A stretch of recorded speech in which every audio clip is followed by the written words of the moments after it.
श्रीगुरुभ्यो नमः। हरिः ओं। श्रुतिस्मृतिपुराणानामालयं नमामि भगवत्पादशङ्करं लोकशङ्करम्। न ओं नमस्तस्मै भगवते अर्हते सम्यक् सम्बुद्धाय यत्किञ्चिदिष्टं च हुतं च लोके संवत्सरं पुण्यधिया जनेन न तच्चतुर्थांशसमत्वमेति రుజుప్రవృత్తేరభివాదనస్య. మళ్ళీ అదే టాపిక్ అంటే రిచువలిజం వర్సెస్ ప్యూర్ హార్ట్, అది టాపిక్. ఏది మతం అనగానేమి, మతమును నిరసించుట ఎందు తాత్పర్యము కాదు. అయితే మతం అనగానేమి, వాట్ ఈజ్ రిలిజియన్ అని పరీక్ష అని పరిశీలన, పరిశీలన. వాట్ ఈజ్ రిలిజియన్ అన్నప్పుడు వీళ్ళు ఏం చేస్తారంటే, వాట్ ఈజ్ రిలిజియన్ అనే ప్రశ్నకి డైరెక్ట్ సమాధానం చెప్పరు. వాట్ ఈజ్ నాట్ రిలిజియన్ అని ఎగ్జామిన్ చేస్తారు. ఇప్పుడు ఒక జీవితకాలం అడవిలో కూర్చుండి అగ్నిని పరిచర్య చేసినాడు, అది రిలిజియన్ అవుతుందా అని ప్రశ్నిస్తే కాదని చెప్పాడు పై శ్లోకంలో. కాబట్టి వాట్ ఈజ్ నాట్ రిలిజియన్ అని పరిశీలిస్తారు.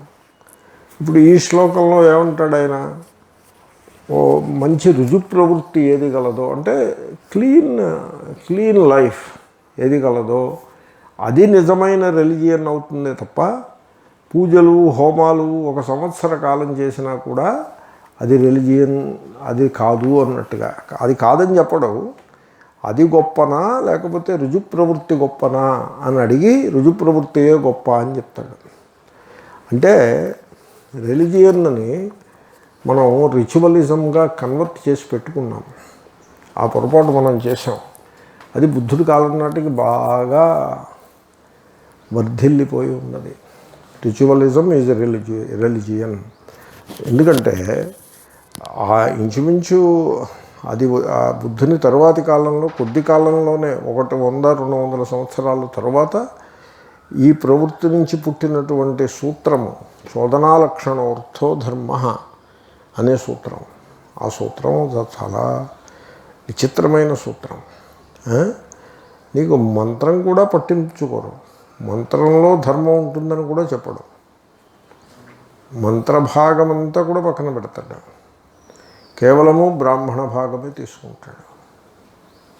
Only that much he takes. ఎందుకంటే చోదన అని మంత్రంలో ఉండదు. మంత్రంలో విషన్ ఉంటుంది తప్ప చోదన ఉండదు. శంసతి నతు శాస్తి అది మంత్రం యొక్క లక్షణం. శాస్త్యేవ అది బ్రాహ్మణం యొక్క లక్షణం.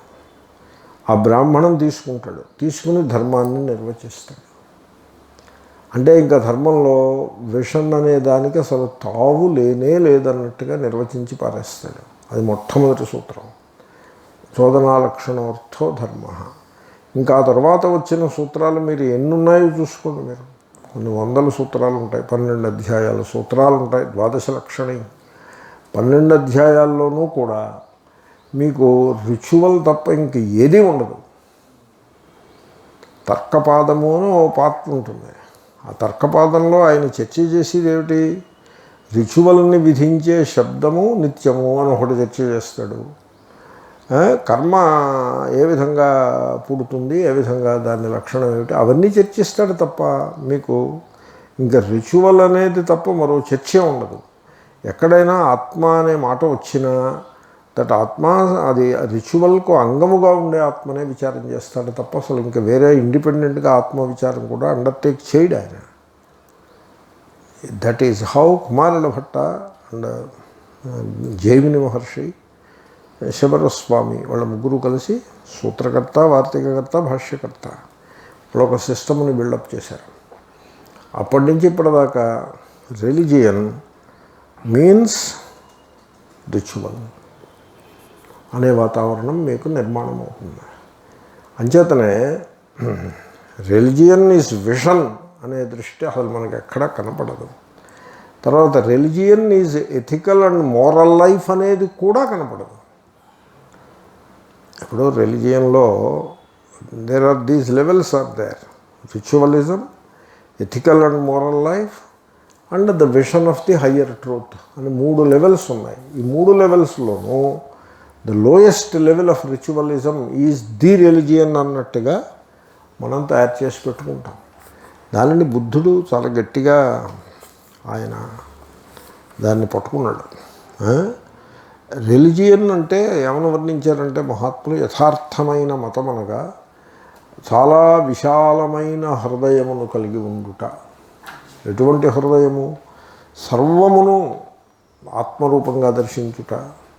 ఆ హృదయమునందు నిరంతరమైన శాంతి, సమభావము, సమోహం సర్వభూతేషు, సమత్వము, అది ఇతర ప్రాణుల ఎడల, జీవితంలో వచ్చే సుఖ దుఃఖముల ఎడల సమత్వము, అదొక సమత్వం, ఈక్వానిమిటీ అది. తర్వాత సర్వమును ప్రేమించేటువంటి స్వభావము, తర్వాత ఆత్మజ్ఞానము, తన స్వరూపమును గురించి సరి అయిన కల్పన, ఇవన్నీ కూడా సహజముగా ఎవనికి స్వాధీనములై ఉంటాయో వాడు యథార్థమైన మతానుయాయి అని చెప్పవలసి ఉంటుంది. That is the true religion. అటువంటి మహాత్ముడికి నమస్కారం చేస్తే మీరు సంవత్సర కాలం హోమాలు పూజలు చేసిన దానికంటే గొప్ప అంటున్నాడు ఆయన. సో తర్వాత వివేకానంద స్వామి వాళ్ళు చెప్పేవారు, రిలిజియన్ అంటే ఒక పర్టికులర్ డాగ్మాటిక్ క్రీడ్ని ఒకదాన్ని పట్టుకుని, ఒక విశ్వాసముల సముదాయమును పట్టుకుని దాన్ని పరిరక్షించే ప్రయత్నంలో ఆ కర్మల్ని వాటిని చేసుకుంటూ ప్రశ్న వేయకుండా జీవితాన్ని గడిపేయడం రిలిజియన్ కాదయ్యా. అది కాదు రిలిజియన్ అంటే. రిలిజియన్ అంటే you should directly experience the divinity. లోపల అంతః బహిః సబాహ్యాభ్యంతరో హ్యజః, లోపల బయట వ్యాపించి ఉన్నటువంటి ఆ దైవత్వమును అనుభవమునకు తెచ్చుకుంటా. గాడ్ కాన్షియస్నెస్ అని ఒకటి ఉన్నది. ఆ గాడ్ కాన్షియస్, ఆ రుజు ప్రవృత్తి అంటే ఇదే.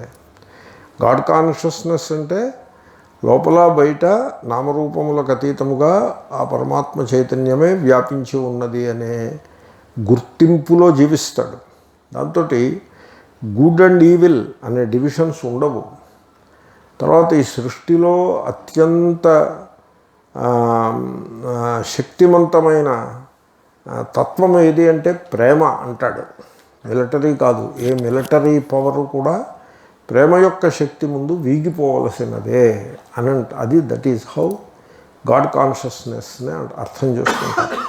అటువంటి గాడ్ కాన్షియస్నెస్ ఉండి రుజు ప్రవృత్తి, చాలా తిన్నమైన ధర్మబద్ధమైన ప్రవృత్తి కలిగినటువంటి వాడికి, అటువంటి మహాత్ముడికి దండం పెట్టడం సంవత్సర కాలం చేసి పూజల కంటే గొప్పది అని రిలిజియన్కి ఒక కొత్త అర్థాన్ని చెప్పే ప్రయత్నం చేస్తాడు మరి ఆయన ఉన్న కాలంలో. తర్వాత మీరు గమనించారు, రిచువలిజం అండ్ ట్రూ రిలిజియన్ మధ్యలో తేడాను చూసినట్లయితే, రిచువలిజంలో అహంకర్త అనేటువంటి అభిమానము బాగా పెరిగిపోతుంది. కర్తృత్వాభిమానము చాలా గట్టిగా ఉంటుంది. మనం ఈ రోజుల్లో కూడా చూస్తూ ఉంటాం. అంటే ఈ రోజుల్లో మనకి 2 రకాలుగా కనపడుతుంది. ఎక్కడైనా మీకు రేర్గా ఈ వైదిక యాగములు చేసిన వాళ్ళు కనపడతారు, రేర్గా కనపడతారు. వాళ్ళు చాలా గొప్పగా తాము చేసిన యాగముల గురించి చెప్పుకుంటారు. ఒక ఆయనను నేను కలిశాను, శతాధిక వపాహోమకర్త అని ఆయన పేరే పెట్టుకున్నారు. ఆయన పేరు ముందు ఏదో సోమయాజులు గారు, ఏదో సోమయాజులు కూడా పౌండరీకం అవి చేశారు. 100 కంటే ఎక్కువగా వపాహోమములను చేసినారు ఆయన అని. అంటే ఒక్కొక్క యాగంలో, సోమయాగం దగ్గరికి వచ్చేప్పటికీ కొన్ని పశువులు పోతాయి. ఆ పశువుల సంఖ్య అది వపల సంఖ్య అవుతుంది. అది అంటే ఆయన 100 కంటే ఎక్కువ వపలను చేసినారు అని పబ్లిక్గా అనౌన్స్ చేస్తారు. అండ్ ఆయన ఆ టైటిల్ పెట్టుకుంటారు, నేను అంత యజ్ఞయాగాదులను చేశాను అని. He feels proud, maybe rightly so. In his place he feels proud rightly. ఏమి చేయకుండా మేము ఇంత చేసాం అంత చేసామని దొంగ వేషాలు వేసేవాడి కంటే ఆయన గొప్పవాడు, దాంట్లో ఏం సందేహం లేదు. నేను పుట్టినప్పుడు ఏడవలేదు, నేనేమో మహిమలు చేశాను, నిప్పుల్లో దూకి శివలింగం తెచ్చాను అని ఇలాంటి జనులను మోసం చేసే కబుర్లు చెప్పి గురువులైపోయిన వాళ్ళకంటే ఈయన గొప్పవాడే. ఎందుకంటే ఆయన నిజంగా అన్ని హోమాలు చేశాడు, ఆయన తిండి తిప్పలు మానేసి. కానీ కర్తృత్వ బుద్ధి బాగా పెరిగిపోతుంది. Is that religion? కర్తృత్వ బుద్ధిని పెంచి పోషించేటువంటి కర్మకాండ, దట్ కర్మనిష్టత్వము, కర్మనిష్ట, వైనిష్టత్వము, నో, కర్మనిష్ట. Is that the true religion అని మనం ఆలోచించినట్లయితే కాదు అని చెప్పక తప్పదు. మరి యథార్థమైన మతం ఏమిటంటే, ఏ ప్రవృత్తి లేక నివృత్తి చే లేక ఏ సాధన చే ఆ ఈగోయిజం, ఆ కర్తృత్వమును అహంకారమును మీరు ఆ సర్వవ్యాపకుడైన పరమాత్మకు సమర్పించి వేస్తారో అది యథార్థమైన రిలిజియన్. ఆ దిశలో మీరు అబ్జర్వ్ చేయాల్సి ఉంటుంది, మూవ్ కావాల్సి ఉంటుంది. సో అంటే ఆ యూనివర్సల్ సెల్ఫ్, అంతహా బహిః వ్యాపించి ఉన్న పరమాత్మపై ఉండే ధ్యాస లేక నిష్ఠ ఎంత బలంగా ఉంటుందంటే, ఆ స్మాల్ సెల్ఫ్ అనేది ఒకటి ఉంటుంది, దాని మీద అసలు దృష్టియే ఉండదు. అంత బలమైన ఆ సర్వాత్మభావము. ఇప్పుడు గవర్నమెంట్ ఆఫీస్లో పనిచేస్తూ లంచం తీసుకున్నాడు అనుకోండి, వాడు గవర్నమెంట్ ఆఫీస్లో పని కనుక శ్రద్ధగా చేసినట్లయితే వాడు చేసిన పని మొత్తం సమాజాన్నంతని స్పృశిస్తుంది. అండ్ ఇన్ డూయింగ్ సో వాడు ఆ యూనివర్సల్ సెల్ఫ్ తోటి కమ్యూన్ అవుతూ ఉంటాడు. గవర్నమెంట్లో మంచిగా డిపార్ట్మెంట్లో బాగా పనిచేసేవాడు అది పక్కన పెట్టేసి తనకు ఎంత లాభం వస్తుందని లంచాల కోసం చూసేవాడు, వాడు ఆ స్మాల్ సెల్ఫ్కి మాత్రమే కమిట్ అయిపోయి ఉంటాడు. వాడు ఎన్ని పూజలు చేసినా ఎన్ని హోమాలు చేసినా ఆ స్మాల్ సెల్ఫ్కి కమిట్ అయిపోయి ఉన్నాడు లౌకిక జీవనంలో. ఈ పూజలు హోమాల్లో అదే స్మాల్ సెల్ఫ్కి కమిట్ అయిపోయి ఉంటాడు. అది రియల్ రిలిజియన్ కాదు. ఒకచో హోమములు చేసినా చేయకున్నా, చేస్తే తప్పేం కాదు, మంచిదే, చేసినా చేయకున్నా ఆ స్మాల్ సెల్ఫ్ని పూర్తిగా త్రోసిపుచ్చి ఆ universal self in every given context, ఆ విశ్వజనీనమైన ఆ చైతన్యమును, సకల ప్రాణుల యందు ఉండే చైతన్యమును గుర్తెరింగి జీవించేటువంటి మనిషి వాడే యథార్థమైన మతానుయాయి అని ఈ విధంగా బుద్ధుని యొక్క విశిష్టమైన బోధ. అందాము. యత్కించిత్ యత్ కించిత్ ఇష్టం చ హుతం చ లోకే సంవత్సరం పుణ్యధియా జనేన నా తత్ చతుర్థాంశ సమత్వం ఏతి రుజుప్రవృత్తేః అభివాదనస్య. ఆయన రుజుప్రవృత్తి ముందు ఒక సంవత్సర కాలం చేసిన పూజలు యాగములు హోమములు తక్కువ అని చెప్పట్లేదు. రుజుప్రవృత్తి గలవాడికి దండం పెడితే కూడా తక్కువ, దానికంటే కూడా తక్కువ అంటున్నాడు. ఎవడు రుజుప్రవృత్తి గలవాడికి దండం పెట్టడమే సంవత్సర కాలం చేసిన కర్మల కంటే గొప్పది అన్నప్పుడు ఇంకా రుజుప్రవృత్తి గలవాడి గురించి చెప్పేది ఏముందండి? కిముత సంవత్సరం సంవత్సర కాలము పుణ్యధియా పుణ్యమును సంపాదించే బుద్ధితో బుద్ధిగల జనేనా జనునిచే అలా చెప్పచ్చు. లేకపోతే సంవత్సర కాలము జనునిచే పుణ్యము సంపాదించాలనే బుద్ధితో ఈ కర్మలు చేశాడు, అలా కూడా చెప్పచ్చు. యత్కించిత్ ఏదైనను లోకే లోకమునందు ఇష్టంచ పూజ చేయబడినదో హుతంచ హోమము కూడా చేయబడినదో తత్ అది రుజుప్రవృత్తే పవిత్రమైన హృదయము గలవాని యొక్క ఇక్కడ ఆయన శ్రోతాపన్నత అర్హత్త అవస్థ మధ్య స్థితస్య అంటూ ఆ సప్తభూమికల వంటి భూమికలు ఏవో పెట్టారు. బట్ సరళంగా అకుటిల స్వభావస్య, చాలా చిత్రం. కుటిల స్వభావము లేకుండుట అది ధర్మంలో అత్యుత్తమ స్థాయిగా వర్ణించారు. నేను చూశాను పండితులు, వేదాంత శాస్త్రం బాగా చదువుకున్న వాళ్ళు, యజ్ఞాలు యాగాలు చేసేటువంటి కర్మిష్ఠులు కూడా కుటిలత్వం విషయంలో ఏమీ హెచ్చరిక లేకుండా ఆ కుటిలత్వం ఉన్నా తప్పు లేదన్నట్టుగా ఉండడం అన్నది కనపడుతుంది. ఎందుకు వీళ్ళు ఇలా ఉన్నారా అని ఆశ్చర్యం వేస్తుంది. కొంచెం ఓపెన్ మైండెడ్గా ఉండొచ్చు, రుజు ప్రవృత్తి కలిగి ఉండొచ్చు, ఎందుకు ఈ కుటిలత్వం అని ఆశ్చర్యం వేస్తుంది. ఆ జాగ్రత్తగా పరిశీలించినట్లయితే ఏమనిపిస్తుందంటే వాళ్ళు పైకి బాహ్య ప్రవృత్తిని బట్టి, కర్మ అంటే బాహ్య ప్రవృత్తిగా, బాహ్య ప్రవృత్తి దృష్ట్యా అంటే కట్టుబొట్టు జుట్టు చేసే పనులు, ఆ దృష్ట్యా దేవుడికి కమిట్ అయి ఉన్నట్టుగా అనిపిస్తారే కానీ ఆంతరమునందు వాళ్ళు సంసారమునకే కమిట్మెంట్ అయిపోయి ఉంటారు. అంచేతనే రుజుప్రవృత్తి ఇత్యాదులు వారికి ఉండవు.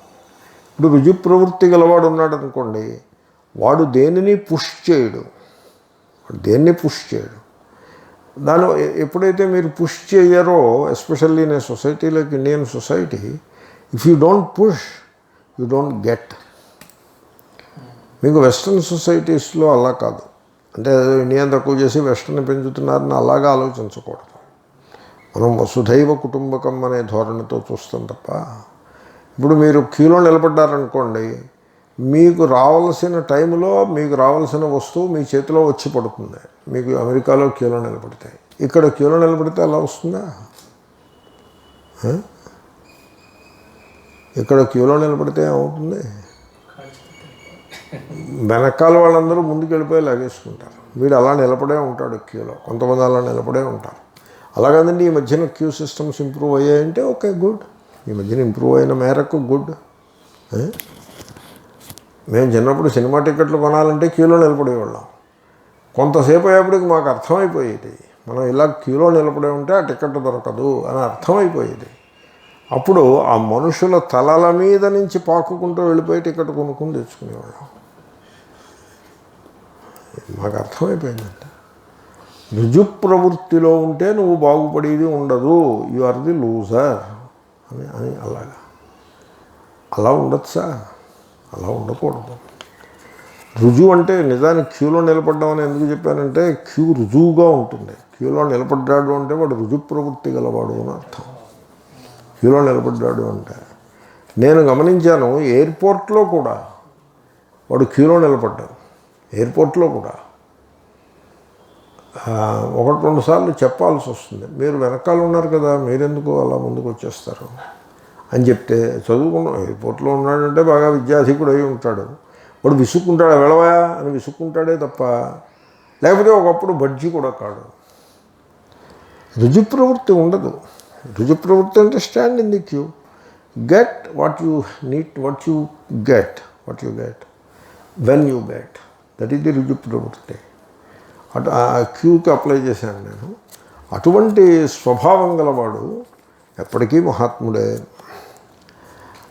అంటే ఏమైపోయిందంటే మనకి మన జీవితంలో మతం అంటే ఏమిటో మనకి నూరిపోశారు. ఇది మతము అది మతము అని మతం అంటే ఏమిటో నూరు పోశారు. ఆ నూరు పోయటంలో పూజలు అంటే మతము, దేవాలయాలకు వెళ్ళడం అంటే మతము, నదీ స్నానములు మతము, అలా నూరు పోశారు తప్ప ethics and morals is the real religion అని చెప్పలేదు. అలా చెప్పలేదు. రుజు ప్రవృత్తియే ధర్మము అని చెప్పలేదు. బొట్టు ఇలాగ విభూతి గట్టిగా పెట్టుకున్నట్టు ధర్మము, దాని మీద మళ్ళీ చర్చలు, దాని మీద స్మృతి వచనములు. ఎన్నిసార్లు పెట్టుకోవాలి? మూడు గీతలు పెట్టుకోవాలి. ఎన్నిసార్లు పెట్టుకోవాలి? 3 సార్లు పెట్టుకోవాలి. 1, 2, 3 సార్లు పెట్టుకోవాలి. నెత్తి మీద ఒక చుక్క పెట్టుకోవాలి. గుండు గీయించుకుని ఉంటారు, పిలక ఉంటుంది, అక్కడ ఒక చుక్క, ఇది విభూతి చుక్క పెట్టుకోవాలి. తర్వాత ఇక్కడొకటి పెట్టుకోవాలి. ఇక్కడొకటి 3 అవుతాయి. కొంతమంది ఇక్కడొకటి 4 పెట్టుకుంటారు. మా చిన్నప్పుడు ఇవన్నీ చర్చలు. ధర్మ విచారం, మీమాంస. శివాలయంలో అభిషేకం ఎలా చేయాలి, ఇలాగా 1, 2, 3 చేయవా అని మేము తెలుసుకున్నాం. ఇంకొకటి వచ్చాడు, మేము 3 చేసేవాళ్ళం, మామూలుగా 3 చేసేవాళ్ళం. ఒకడు వచ్చాడు, శివాలయంలో ప్రదక్షిణం చేసే విధానం అది కాదన్నాడు. మరి ఎలాగా అంటే, ఇలా వెళ్ళి ఆ వెనకాల నీళ్లు పడేది ఏదో ఉంటుంది, దానికి ఏదో పేరు పెడతాడు. Something will be there made of bricks and something. దాని నుంచి లోపల గర్భగుడిలో పోసిన నీళ్ళన్నీ బయటకు వస్తూ ఉంటాయి. ఇవి నీళ్ళు, లేకపోతే అక్కడ ఉన్న నీళ్ళు, దానికి ఏదో పేరు పెడతాడు. అది నందీశ్వరుడనో ఏదో పేరు పెడతాడు. పేరు పెట్టి అక్కడ దాకా వెళ్ళి దాన్ని టచ్ చేసి మళ్ళీ ముందుకు వచ్చి మళ్ళీ ఇలా ఏదో చెప్తాడు. అప్పుడు నేను, అయ్యో మనకి ధర్మం తెలియకపోయిందే, మనం ఇలా 3 సార్లు తిరిగేస్తున్నాం, మనం ధర్మంలో వెనకబడిపోయాం అని నేను అనుకున్నా. కాబట్టి మనకి ఈ విధంగా ధర్మం అంటే, మతం అంటే ఏమిటో ఈ విధంగా చెప్పారే తప్ప ఏది మతము కాదు అని ఎవడూ చెప్పలేదు. మతము ఏది కాదు ఎవడూ చెప్పడం. ఏది మతము కాదో ఎవరికి వారు పరిశీలించి తెలుసుకోవాలి, ప్రశ్నించి తెలుసుకోవాలి. So throughout all religious systems and ideals are the same morality. One thing only preached: be unselfish, love others. అంతే. Be unselfish and love all. That is the only religion. Everything else, the ritualism is not so much a religion as that is. ఇక్కడ నేను చెప్తున్నది ఏంటంటే, ఏది రెలిజియన్నో చెప్పారు, ఆ చెప్పిన దాంట్లో చాలా భాగం కర్మకాండ. With in the ritual system it has its place. I'm okay with it, not a problem. And కొద్దిగా ధర్మాన్ని, పవిత్రమైన హృదయమును కలిగి ఉండుట, పరమాత్మ, ఇలాంటివి కొద్దిగా చెప్పారు. కర్మకాండని విస్తారంగా వర్ణించి దిస్ ఈజ్ రిలిజియన్ అని అందజేశారు. కొద్దిగా ఎథిక్స్ అండ్ మోరల్స్ ఓపెసరంతా చెప్పారు. బట్ ఏది రిలిజియన్ కాదు అన్నది ఎవడూ చెప్పలేదు. వాట్ ఈజ్ నాట్ రిలిజియన్ మీకు ఎవడూ చెప్పలేదు. అంటే అలా కాదండి, ఇతరుల సొమ్మును దొంగిలించుట రిలిజియన్ కాదు అని చెప్పాడంటావు కదా, అదే అధర్మం. అవుట్ రైట్ అధర్మాన్ని చెప్పారు, ధర్మమును రిచువల్ రూపంగా చెప్పారు, ఎథిక్స్ అండ్ మోరల్స్ ఒక్క పిసరు చెప్పారు. ఓకే, ఇది ఉన్న సిచ్యువేషన్. ఈ సిచ్యువేషన్లో అధర్మం అనేది అలాంటి పెట్టండి. అధర్మ ఈజ్ అధర్మ ఫర్ ఎవ్రీబడి. ఇతరుల సొమ్మును దొంగిలించుట, మీరు చంద్రమండలానికి వెళ్ళినా లేకపోతే అమెరికాకి వెళ్ళినా ఎక్కడికి వెళ్ళినా అది అధర్మమే. There is no issue about it. కర్మకాండ చెప్పారు, అది ధర్మము అంటే అది మతము లేక ధర్మము, it's okay, it's a matter of belief, it's all right. Ethics and morals చెప్పారు, అది it is not a matter of belief, it's a matter of personal experience, inner experience. ఎందుకంటే మీరు ఆ ఎథిక్స్ అండ్ మోరల్స్ని అనుసరిస్తుంటే మీ అందరి దైవత్వం మీకు అనుభవానికి వస్తూ ఉంటుంది. ఒక విశాల హృదయమును కలిగి ఉండుట, శాంతి, సుఖానుభవము, ఇదంతా మీకు ప్రేమానుభవము, ఇవన్నీ మీకు అనుభవానికి వస్తూ ఉంటాయి. They are practical things. కాబట్టి దాంట్లో విశ్వాసం ఏం లేదు. అది కొద్దిగా చెప్పారు, విలువైంది అది కొద్దిగా చెప్పారు. అసలే చెప్పలేదని నేను అంటలేదు, ఇంతే చెప్పారు. విత్ ఇన్ ది కర్మకాండ వాట్ ఈజ్ నాట్ రిలిజియన్ అన్నది చెప్పలేదు. ఇప్పుడు నేను నిన్న దృష్టాంతంలో చెప్పాను, చెట్టుకున్న కాయలు, పువ్వులు, ఆకులు అన్నీ కోసేసి తీసుకెళ్ళి ఓ విగ్రహం మీద పెడతాడు. Is that religion? కాదు. ఆ మాట ఎవడో చెప్పలేదు. అంచేతనే మీకు లోకంలో వేలం వెర్రి నడుస్తూ ఉంటుంది.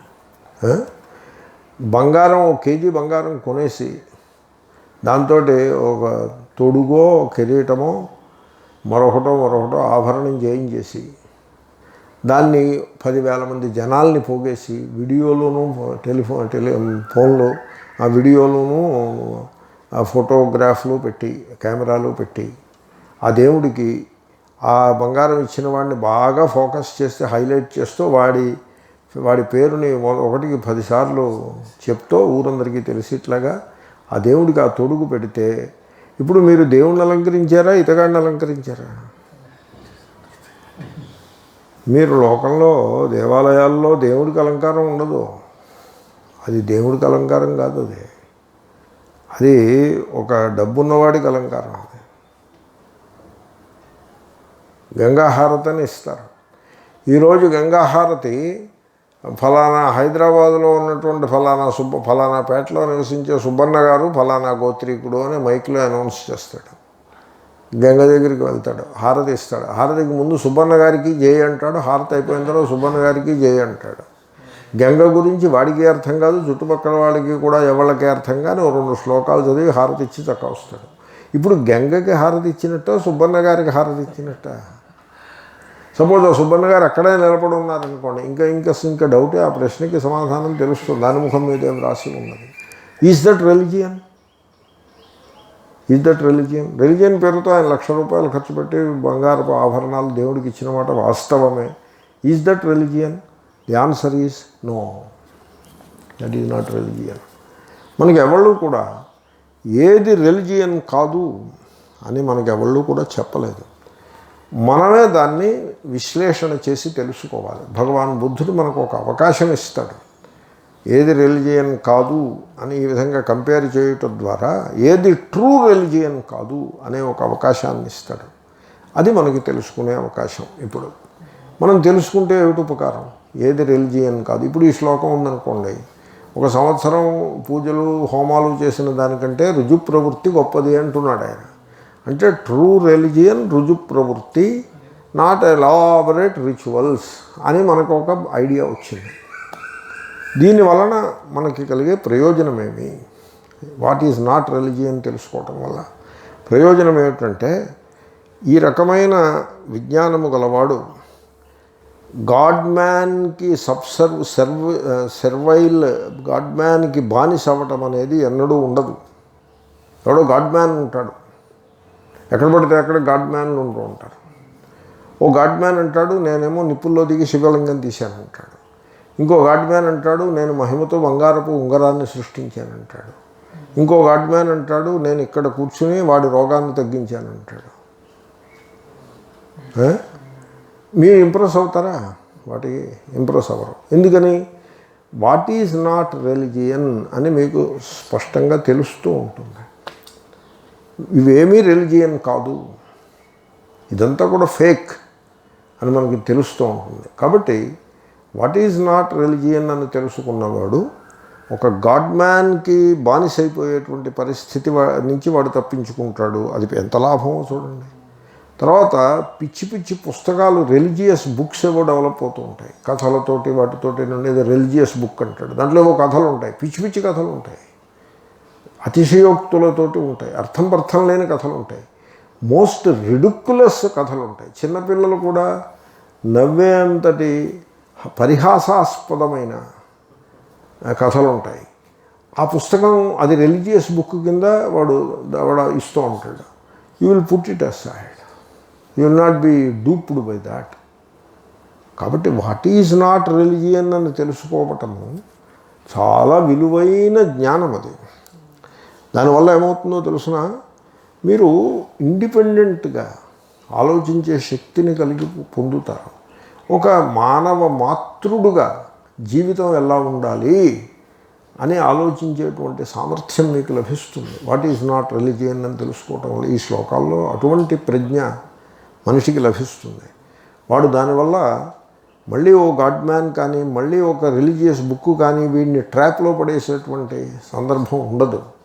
పైగా డాగ్మాస్ ఏమైనా ఉన్నట్లయితే, అంధవిశ్వాసములు ఏమైనా ఉన్నట్లయితే అవన్నీ పోతాయి. తర్వాత అర్థం లేని సెరిమోనీస్కి వీళ్ళు అంకితం అయిపోతూ ఉంటారు. అది కూడా దూరం అవుతుంది. సెరిమనీస్. దాంట్లో ఏమీ సారం ఉండదు ఆ సెరిమనీలో. ఇప్పుడు ఓ మహాత్ముడు వచ్చారు, ఆయన సత్సంగానికి వచ్చారు. సత్సంగం అనేప్పటికీ అందరూ ఆయన ఏదో మంచి విషయాలు చెప్తారని అందరూ ప్రోగపడినారు. 50 మంది కూర్చున్నారు. ఆయన వచ్చారు. వీళ్ళు ఏం చేస్తారో తెలిసిన వాళ్ళందరూ సత్సంగం కోసం ఎదురు చూస్తూ ఉంటారు. 40-50 మంది విజిటర్స్ ఆర్ ఇన్వైటీస్. వీళ్ళు ఈ క్లోజ్ భక్తులు ఉంటారు, వీళ్ళు సెరిమనీ మొదలు పెడతారు. సెరిమనీ అంటే ఏమిటి? ఆయన ఇంకా రాకముందే వీళ్ళు ఇక్కడ వెండి సామాన్లన్నీ రెడీ చేసి, వెండి డబ్బు కదా, వెండి పళ్ళాం ఇంత ఉంటుంది. ఆ వెండి పళ్ళాం ఇంత ఎందుకంటే వెండి పళ్ళు ఉంటే ఆయన కాళ్ళు దాంట్లో పెట్టాలి. పక్కన వెండి పెద్ద కుంభంలో నీళ్లు, వెండి గిన్నెలో నెయ్యి, వెండి గిన్నెలో తేనె, వెండి గిన్నెలో పాలు, వెండి గిన్నెలో పెరుగు, బుట్టెడు పువ్వులు, గులాబీలు, నేను పద్మములు. ఒక్కో పద్మం 30 రూపాయలు ఇచ్చి 100 పద్మాలు కొని పెడతాడు అక్కడ. అంటే 3000 రూపాయలు కేవలం పద్మాలకే పెడతాడు. ఇవన్నీ పెట్టుకుని ఉంటాడు. అగరబత్తీలు, దీపాలు, హారతి కర్పూరాలు ఇవన్నీ పెట్టుకుంటాడు. వీళ్ళందరూ సత్సంగం కోసం ఎదురు చూస్తూ ఉంటారు. ఆ మహాత్ముడు వస్తాడు. ఆయన తీసుకొచ్చి పెద్ద గద్దె మీద కూర్చోబెట్టి ఈ కాళ్ళని ఆ పళ్ళెంలో పెట్టి పూజ మొదలు పెడతాడు. ఈ క్లోజ్ భక్తులు ఉంటారు. వీళ్ళు కంఠస్థం చేసి పెట్టుకున్నటువంటి మంబో జంబో కొంత ఉంటుంది. అఖండ మండలాకారంలో మొదలు పెడతాడు. నేను ఇంతవరకు సెటిల్ చేయలేకపోయాను. ఈ మాట చెప్పాను నేను. అఖండ మండలాకారం అన్నది ఆ సందర్భంలో అది గురువుకి విశేషణమా లేక దేవుడికి విశేషణమా? గురువుకి విశేషణం అయితే బాగులేదు స్పష్టంగా. దేవుడికి విశేషణం అని చెప్పాలి. దేవుడు అఖండ మండలాకారంగా ఉంటాడని మీకు అన్వయాలు అవన్నీ పక్కన పెట్టి అయితే గురువు అవ్వాలి, లేకపోతే దేవుడు అవ్వాలి కదా. గురువు అయితే కాడు అంటే గురువు బాగా దిట్టంగా ఉన్నాడనే అభిప్రాయంతో అలా వేశారా? అది వేసి ఉండరు. మరి ఇంక దేవుడు మిగిలాడు. ఈ అఖండ మండలాకారం దేవుడు ఎప్పుడయ్యాడు? ఏమిటి అభిప్రాయం ఏమిటి దాంట్లో? అంటే జగత్ అఖండ మండలం ఏం కాదు, ఖండమండలం అది. అది ఏదో ఒక సెంటిమెంటల్గా ఇమోషనల్గా కవి ప్రయోగించిన సమాసపదం తప్ప అది ఆలోచించి దాన్ని సార్థకమైన సమాసంగా నాకు భాషించుటలేదు. అలాంటి పద్యాలు ఏవో కొన్ని కంఠస్థం పెట్టుకునో మొదలు పెడతాడు. వీళ్ళలో ఒకడు పురోహితుడు ఉంటాడు. వాడు ఏం చేస్తాడంటే మంత్రాలు మొదలుపెట్టి వీడి పాదపూజ చేపిస్తాడు. సత్సంగం అంటారు. సత్సంగం ఉండదు, ఏముండదు, సెరిమనీ ఉంటుంది. ఇప్పుడు మీరు చెప్పండి, దట్ సెరిమనీ. ఆ తర్వాత సత్సంగం. ఏవో ప్రశ్నలు అడిగితే ఆయన చక్కటి సమాధానాలు చెప్తారు. మంచి విజ్ఞానం కలిగే సమాధానాలు చెప్పారు. ఇప్పుడు విచ్ ఈజ్ రిలిజియన్? ఆ సత్సంగం రిలిజియన్నా, ఈ సెరిమనీ రిలిజియన్నా? Ceremony is not religion. ఇది మీకు తెలిసిందనుకోండి, అప్పుడు ఏమవుతుందో తెలుసునా, మీకు ఫ్రీడమ్ వచ్చేస్తుందండి. ఏమీ కొత్తగా జేబులో వచ్చి పడదు. ఇది ప్రాప్త ప్రతిషేధం కాదుగా, అప్రాప్త ప్రతిషేధమేగా. జేబులో వచ్చి పడేది ఏమి ఉండదు, కానీ మీకు ఫ్రీడమ్ వచ్చేస్తుంది. కాబట్టి డాగ్మాస్ ఉండవు, సూపర్స్టిషన్స్ ఉండవు, ఫ్రీడమ్ వస్తుంది. ఎంత లాభం అండి ఏది రిలిజియన్ కాదో తెలుసుకున్నట వలన. తర్వాత అది అంటే అదేంటే ఏమిటి? నేను ఇంతకుముందు ఎప్పుడో చెప్పింది. అదేమిటది అంటే 15 నిమిషాల క్రితం చెప్పాను దానికి ప్రతిపదార్థం. మధ్యలో ఇంకోటేదో చెప్పాను. అప్పుడు అదంటే ఏమిటి? 1 సంవత్సర కాలము పుణ్యమును పొందే బుద్ధితో, పుణ్యధియ అంటే అదే కదా అర్థం. అదే ఇంకా రాలేదు. తర్వాత అదంటే ఏమిటి? సంవత్సర కాలము పుణ్యమును సంపాదించే కోరికతో. ట్రాన్స్లేషన్ అలాగే చేశాడా పుణ్యధియాకి?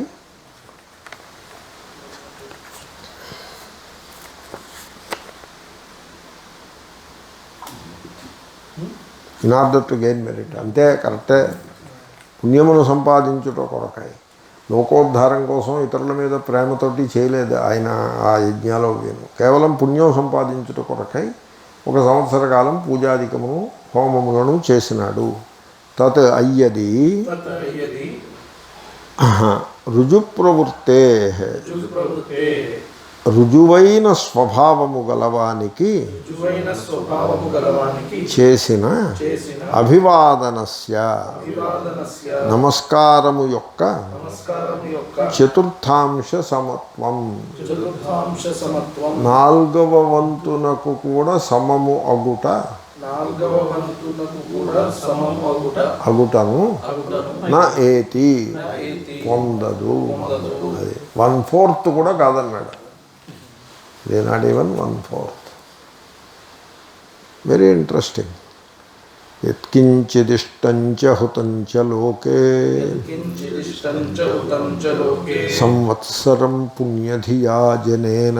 సంవత్సరం పుణ్యధియా జనేన. దీంట్లో మీకు ఒక పాయింట్ మీకు బలంగా వచ్చి ఉండాలి. పుణ్యమును పొందాలనే కోరికతో చేసేటువంటి కర్మకాండనంతను కూడా ఆయన పక్కన పెట్టాడు. మీరు గమనించారో లేదో? పుణ్యధియా అనే పదమును ప్రయోగం చేసి చూడండి. పుణ్యం కోసం నేను నదీ స్నానం చేశాను అని మీరంటే that moment is entirely self centered moment. ఆ సెల్ఫ్ ఇంట్రెస్ట్ ఉన్న మూమెంట్ అది. ఏమండి, యథార్థమైన మతంలో సెల్ఫ్ ఇంట్రెస్ట్ ఉండదు, సెల్ఫ్ అబ్నిగేషన్ ఉంటుంది. వివేకానంద స్వామి యొక్క పెద్ద మీమాంసది. సెల్ఫ్ అంటే స్మాల్ సెల్ఫ్. స్మాల్ సెల్ఫ్ యొక్క ఇంట్రెస్ట్ ఉండదు, స్మాల్ సెల్ఫ్ని త్రోసిపుచ్చుట ఉంటుంది. అది యథార్థమైన మతం అంటే అలా ఉంటుంది. కాబట్టి ఇప్పుడు what is not the true religion అంటే మీరు పుణ్యమును సంపాదించుట అనే సెల్ఫ్ ఇంట్రెస్ట్తో చేసేటువంటి కర్మ ఏదైనా కూడా ట్రూ రిలిజియన్ కాదు అని తేలుతోంది. మీరు గమనించారో లేదో? దాని ఇంప్లికేషన్స్ చాలా లోతుగా పోతాయి. అంచేతనే వేదాంత పాఠం చెప్పడం చాలా కష్టం.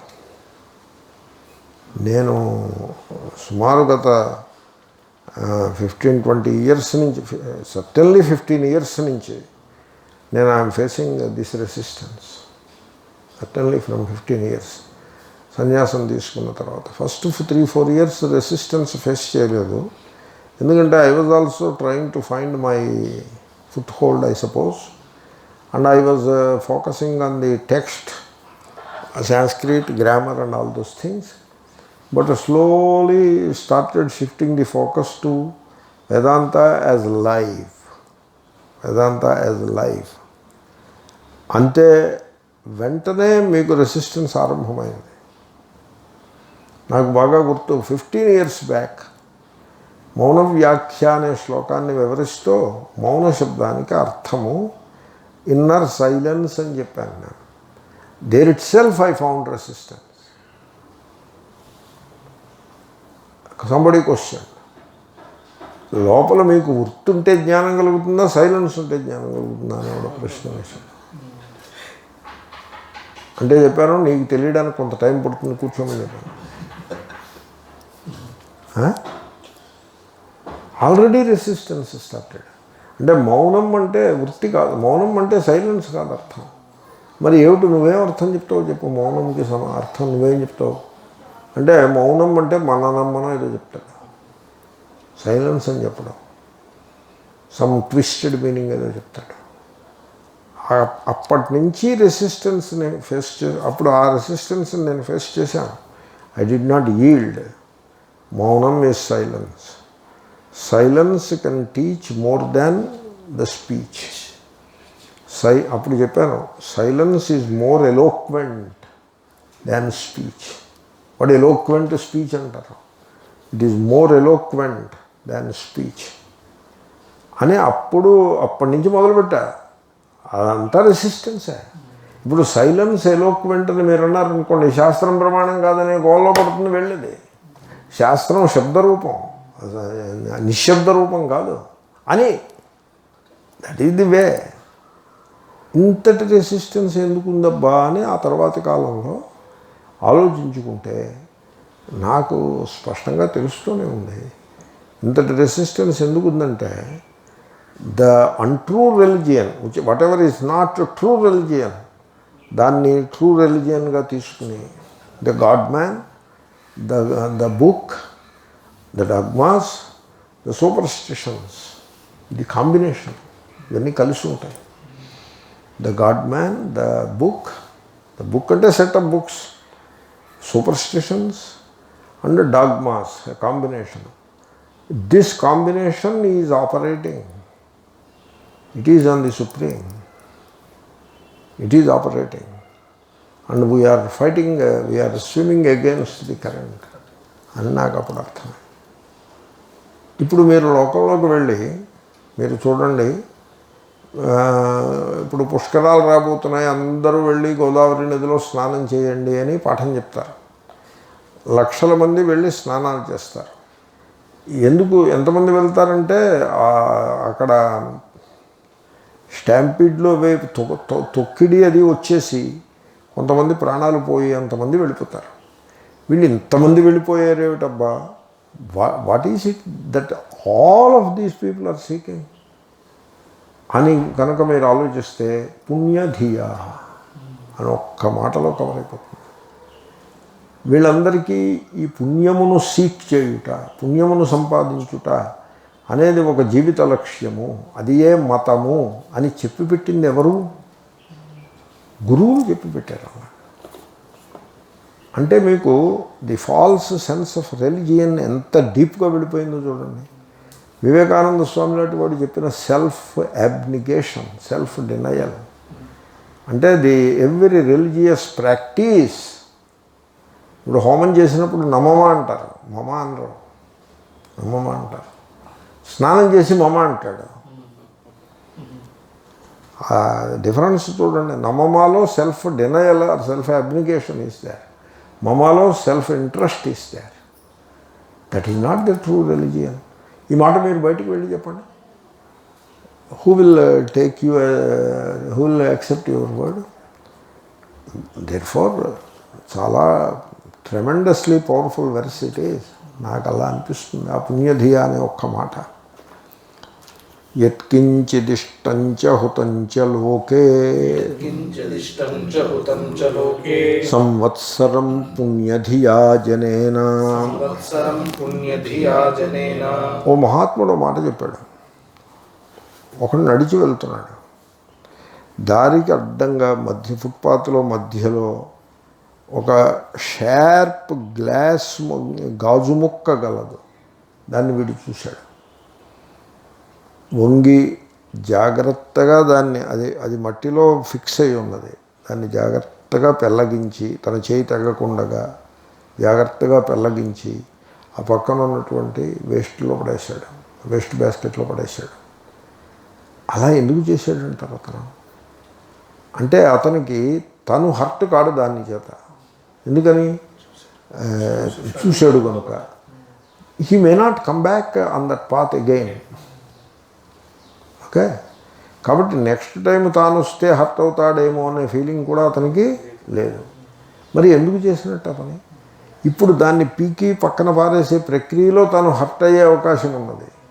ఆ స్మాల్ రిస్క్ తీసుకుని, ఒకప్పుడు it may not be that small, it may be significant risk తీసుకుని ఆ గాజు ముక్కని జాగ్రత్తగా తీసేసి ఆ వేస్ట్ బాస్కెట్లో పాడేసి వెళ్ళాడు. ఎందుకు చేశాడో తెలుసిన ఆ పని? ఎవడో ఒకడు వస్తాడు, వాడు ముక్కు ముఖం తెలుసున్నవాడు కాదు, ఎంటైర్లీ అన్నోన్ పర్సన్, వాడు హర్ట్ కాకూడదు. అంటే అర్థం ఏంటి? You are visualizing a state of love, or you are putting yourself in a state of love towards an entirely unknown person.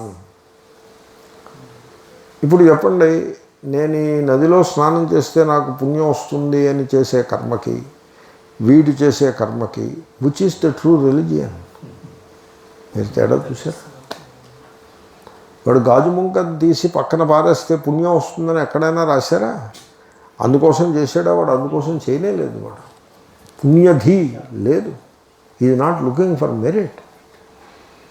అంచేతనే సోషల్ సర్వీస్ గురించి నేను ఎక్కడో ప్రసంగం చేస్తూ, పుణ్యం కొరకు సోషల్ సర్వీస్ చేసేవాడు that is not the real social service అని దాని మీద ఏదో కొంత ఆ రకమైన విచారం చేయాల్సి వచ్చింది. కాబట్టి వెరీ అమేజింగ్. నతచతుర్థాంశ సమత్వమేతి చతుర్థాంశ సమత్వమేతి రుజుప్రవృత్తేరభివాదనస్య ప్రవృత్తేరభివాదనస్య అభివాదనశీలస్య అభివాదనశీలస్య నిత్యం వృద్ధోపసేవినః నిత్యం వృద్ధోపసేవినః చత్వారస్తస్య వర్ధంతే చత్వారస్య వర్ధంతే ఆయుర్వర్ణః సుఖం బలం. ఆయుర్వర్ణః సుఖం బలం. ఇది ఇక్కడ వర్ణ అన్నారు, ఇంకో చోట విద్య అన్నారు. మా మనువు విద్య అన్నాడు, ఆయుర్విద్య యశోబలం అన్నాడు. ఈయన ఆయుర్వర్ణ సుఖం బలం అని ఈయన అన్నాడు. ఈ శ్లోకం ప్రసిద్ధమైన శ్లోకం. నేను కూడా ఈ శ్లోకాన్ని తరచూ చెప్తూ ఉండేవాడిని, యంగ్ పీపుల్కి చెప్పేవాడిని. I use to say to the young పీపుల్కి చూడయ్యా, పెద్దవాళ్ళకి సేవ చేయడం నేర్చుకోండి. వృద్ధోపసేవిన నిత్యం అంటే ముసలాళ్ళు ఎక్కడున్నారని వెతికి పట్టుకుని వెళ్ళి అక్కడికి వెళ్ళి ఆ బస్తీకి వెళ్ళి చేయడం అని కాదు. Not like that. వాళ్ళు దగ్గరలో ఉన్నప్పుడు మనం వాళ్ళ దగ్గరికి వెళ్ళడం తటస్థపడినప్పుడు సేవ చేయాలి. Kind of personal service. ఉపసేవిన పర్సనల్ సర్వీస్. ఒకప్పుడు మనీ ఆర్డర్ పంపించి దూరం నుంచి అది కూడా సేవే అవుతుంది. లేకపోతే దూరం నుంచి మనీ ఆర్డర్ పంపించి, పూర్వం మనీ ఆర్డర్లు వచ్చేవి, మనీ ఆర్డర్ పంపిస్తే ఆ డబ్బులు తీసుకుని ఆయన పెద్ద ఆయన ఏదో కొంత సుఖాన్ని పొందుతాడు, అది కూడా సేవే. దగ్గరికి వెళ్ళి పర్సనల్గా కూడా సేవ చేయటం, తర్వాత ఓ దండం పెట్టడం, పాదాభివందనమో లేకపోతే ఏదో ఒక దండం పెట్టడం, ఇది చాలా మంచి లక్షణం. ఇది కుర్రాళ్ళు నేర్చుకోవాలి. Young people should learn this. మనం లోకల్లో ఎలా చూస్తామంటే, ఇప్పుడు ఎలా తయారయ్యారంటే వీళ్ళు ఏదో ఒక విగ్రహం కనపడితే కానీ దండం పెట్టరు. అది ఆ విగ్రహం అందులోనూ ప్రసిద్ధమైన విగ్రహం అవ్వాలి. ఇప్పుడు వెంకటేశ్వర స్వామికి దండం పెట్టాలంటే వాడు తిరుపతి వెళ్తే కానీ దండం పెట్టడం. వాడు బొంబాయిలో ఉంటాడు, విమానం ఎక్కి తిరుపతి వెళ్తాడు, హెలికాప్టర్ ఎక్కి తిరుపతి వెళ్తాడు, వివిఐపి దర్శనంలో దేవుడి విగ్రహం ముందుకు వెళ్తాడు, అప్పుడు దండం పెడతాడు. అంతవరకు దండం పెట్టడం. అంతవరకు ఎవరికి దండం పెట్టాడు. హలో సార్ అంటే hello boy how are you this that అని అలాగే హస్తంతో ఇలా ఊపడమే తప్ప రెండు చేతులు ఎత్తి మ్రొక్కుట అనే పని వాడు చేయడు. వాడు అది చెయ్యాలంటే విగ్రహం ఒకటి ఉండాలి అక్కడ. అది కూడా మంచి ప్రసిద్ధి చెందిన విగ్రహమే అయి ఉండాలి. ప్రసిద్ధి లేని విగ్రహానికి కూడా వాడు దండం పెట్టాడు, వాడి బిలో డిగ్నిటీ అయిపోతుంది. అది ఒక ఎక్స్ట్రీమ్. విగ్రహాలకి ఏం దండం పెడతారండి? పెద్దవాళ్ళు జీవించి ఉన్న విగ్రహాలకి దండం పెట్టండి, అభివాదనం చేయండి. మనిషిలో దేవుణ్ణి చూడడం ఆరంభం చేయండి. ఇది వేదాంతం కదా. మీరు విగ్రహంలో దేవుణ్ణి చూడడం వేదాంతం కాదు. వేదాంతంలో ఏం చెప్పారు? దేవుడికి ఆకారం ఉంటుందని చెప్పారా, ఉండదని చెప్పారా? నిరాకారస్య అని చెప్పారు కదా.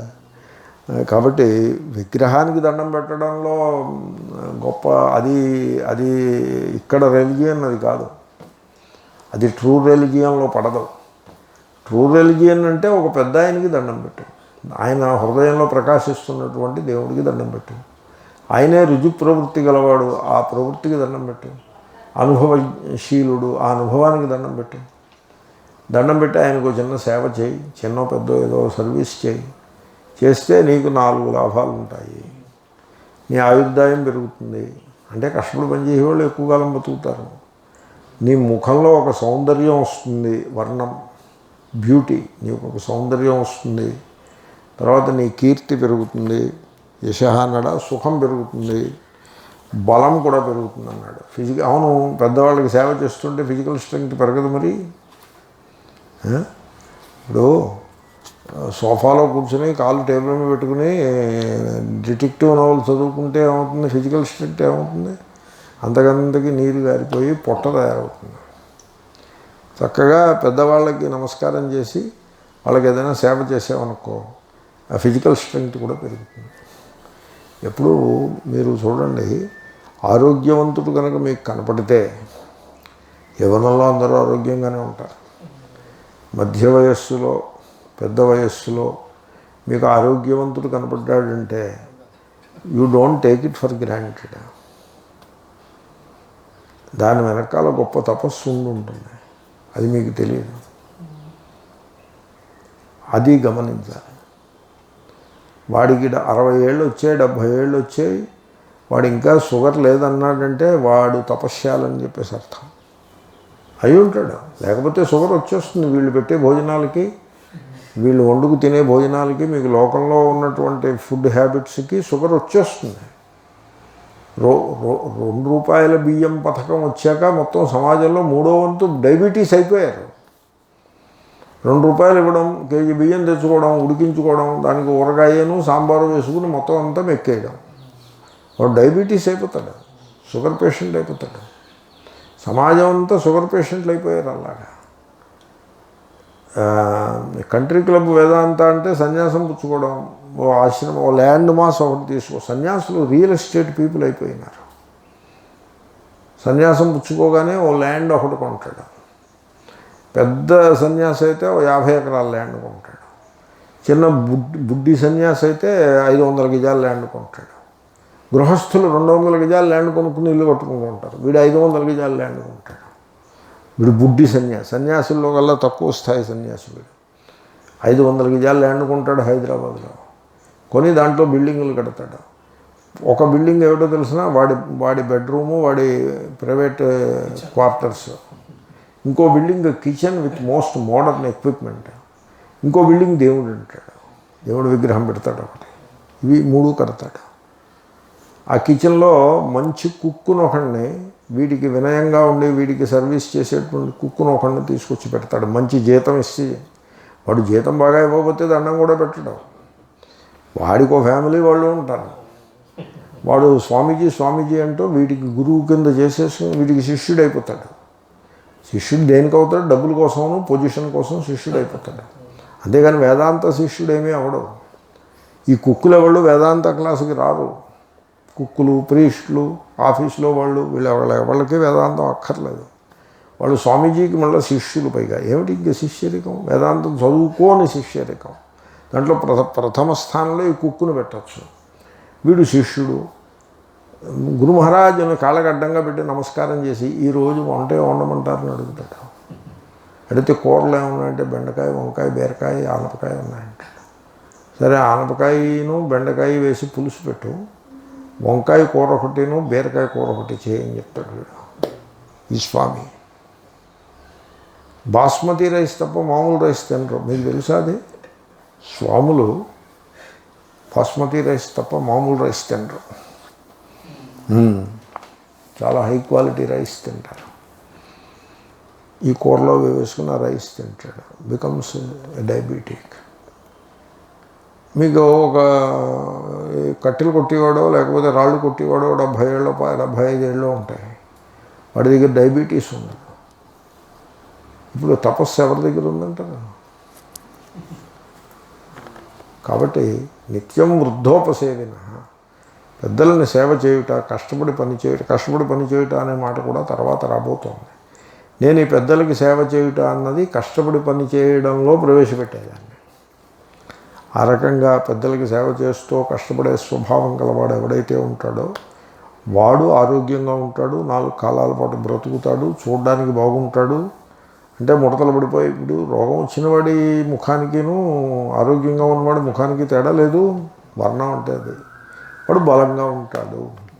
మరి బుద్ధుడు ఈ శ్లోకం పెట్టాడు. ఆయనకి ఈ శ్లోకం చెప్పాలనిపించింది. ఆయన్ని మనం మెచ్చుకోవాలి. ఎందుకంటే దీంతో ఎంతోమంది ఇన్స్పైర్ అయ్యి పెద్దలకి సేవ చేస్తారు కదా.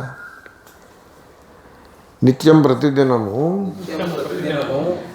అభివాదనశీలస్య, అంటే సందర్భాన్ని బట్టి పెద్దలను అనుకోవాలి. పెద్దలకు నమస్కరించే స్వభావము కలిగినట్టు వృద్ధోపసేవిన, పెద్దలను ప్రేమతో సేవించేవానికి సేవించునట్టి తస్యావానికి 4 వర్ధంతే వర్ధిల్లును. 4 వర్ధిల్లుతాయి. ఏమిటా 4ను? ఆయు ఆయుర్దాయము, వర్ణ రూపము, సుఖం సుఖము, సుఖము, బలం బలము, బలం బలము. ఈ 4 వర్ధిల్లుతాయి. ఇంకెంతకంటే ఏం కావాలండి? ఈ 4 ఉంటే అంటే 4 కాలాల పాటు బతికే ఆరోగ్యంగా బతికేయడం అనుకోండి, వాడు అప్పటికే వినయ స్వభావం కలిగి ఉన్నాడు, పెద్దలకి సేవ చేస్తున్నాడు కాబట్టి ఆ వినయ స్వభావం కారణంగా వాడు ఏం చేస్తాడు, జీవితంలో ముందుకు పోయి ఆత్మస్వరూపాన్ని తెలుసుకుని కృతార్థుడు కూడా అవుతాడు. అభివాదనశీలస్య నిత్యం వృద్ధోపసేవినః అభివాదనశీలస్య నిత్యం ఉపసేవినః చత్వారస్తస్య వర్ధంతే ఆయుర్వర్ణసుఖం బలం. చత్వారస్తస్య వర్ధంతే ఆయుర్వర్ణః సుఖం బలం. ఓం పూర్ణమదః పూర్ణమిదం పూర్ణాత్ పూర్ణముదచ్యతే పూర్ణస్య పూర్ణమాదాయ పూర్ణమేవావశిష్యతే. ఓం శాంతి శాంతి శాంతి.